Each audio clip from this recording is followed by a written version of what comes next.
kind of high-level takeaways, and we'll dive into some specifics.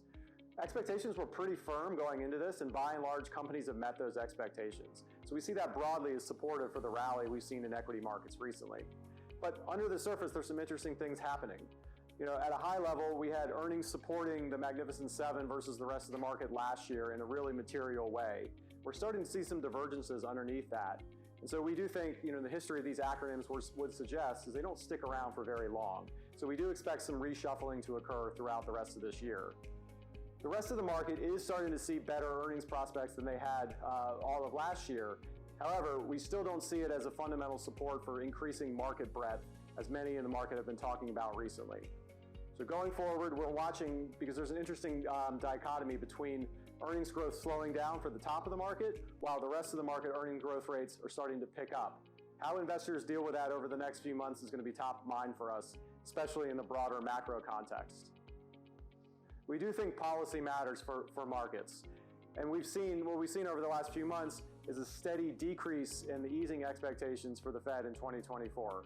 The market has been ahead of the Fed for quite some time, and so by and large, that's not a huge issue for us, but especially given the fact that those expectations for Fed easing have been shifting due to high growth and not because of the inflation side of things. The headwinds that we've been under for the last 2 years are going to be turning into tailwinds at some point in 2024.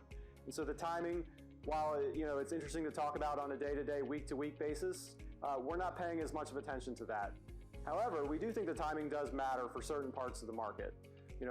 Small caps, financials, interest rate sensitive sectors within the US have been under quite a lot of pressure as interest rates have risen, and they've also reversed as interest rates have fallen. And so we do think that kind of market broadening out idea is heavily influenced by what happens on the macro side and overall levels of interest rates. And so we're watching that for opportunities on the equity side, and internationally too. The dollar has been highly correlated with interest rate expectations. Higher rates lead to a stronger dollar, which tends to be a headwind for international stocks. And so we are watching kind of the timing around Fed easing for those two things as we move forward in the weeks and months ahead. So putting together the fundamental and macro outlooks that we have at this point, we continue to favor domestic stocks over the rest of the world.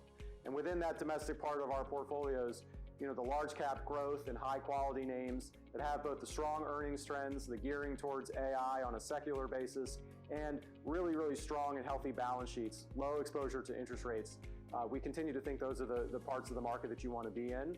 As I mentioned earlier, we're looking at timing for Fed cuts to be a potential, catalyst to get into a kind of a market broadening out idea. But as we sit here today, we don't see the alignment of the macro and the fundamentals supporting that kind of well-worn broadening out thesis that many in the market have been talking about for some months now. Internationally, we do see some opportunity in Japan that we're taking advantage of in our more tactical portfolios. And broadly speaking, we're tending to stay away from the emerging market side of things. China has very difficult growth prospects despite some of the headlines, which have increased in intensity over the last few weeks, and also a stronger dollar, as I mentioned earlier, does tend to weigh more heavily on emerging markets than developed markets.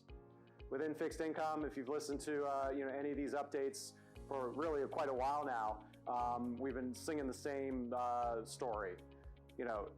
Strong growth helps corporate earnings, which supports credit markets more broadly, and so we do continue to favor a credit overweight and like clipping coupons within the high yield sector as growth continues to chug along.